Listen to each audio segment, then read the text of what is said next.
BRS పై మంత్రి కోమటిరెడ్డి వెంకటరెడ్డి ఆగ్రహం వ్యక్తం చేశారు. 6 ఏళ్ల నుంచి ఉప్పల్ వెలిటర్ కారిడార్ పనులు నిర్లక్ష్యం చేశారన్నారు. కేటీఆర్ ఇంగ్లీష్లో మాట్లాడడానికి, సెల్ఫీలు దిగడానికి మాత్రమే ఉన్నారు కానీ హైదరాబాద్లో నగర అభివృద్ధికి పట్టించుకోవడం లేదన్నారు. గతంలో ఇదే నియోజకవర్గం నుంచి గెలిచిన రేవంత్ రెడ్డి ఉప్పల్ వెలిటర్ కారిడార్ పనులపై అనేకసార్లు పార్లమెంటులో మాట్లాడినట్లు మంత్రి గుర్తు చేశారు.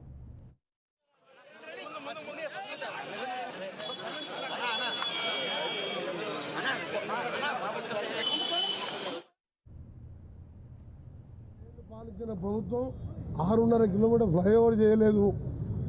కమిషన్లు వచ్చే కాళేశ్వరం 1,00,000 కోట్లు పెడితే 90,000 ఎకరాలు పాడతలేదు, కట్టడం అయిపోయింది, కూలిపోవడం అయిపోయింది. ఇక దుర్గం చెరువు ఒకటి 170 కోట్లు, కిందనేమో కంపు వాతన డ్రైనేజ్ నీళ్లు. ఆ డ్రైనేజ్ నీళ్ళలో కట్టి దాని మీద సెల్ఫీలు తీసుకుంటాడు కేటీఆర్ పోయి. మూసీ కోసం ఇలా అమెరికా పోయి ప్రపంచ బ్యాంకుతో రేపు మీటింగ్ ఉన్నది.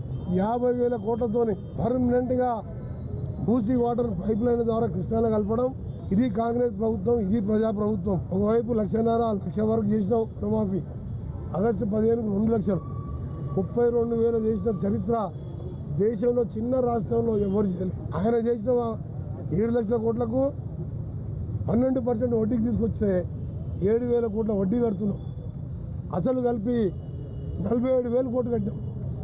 సంక్షేమ కార్యక్రమాలకు, ఫ్రీ ఆర్టీసీ బస్సుకు, 0 కరెంటు బిల్లుకు అంతా కలిసి 36,000 కోట్లు అయితే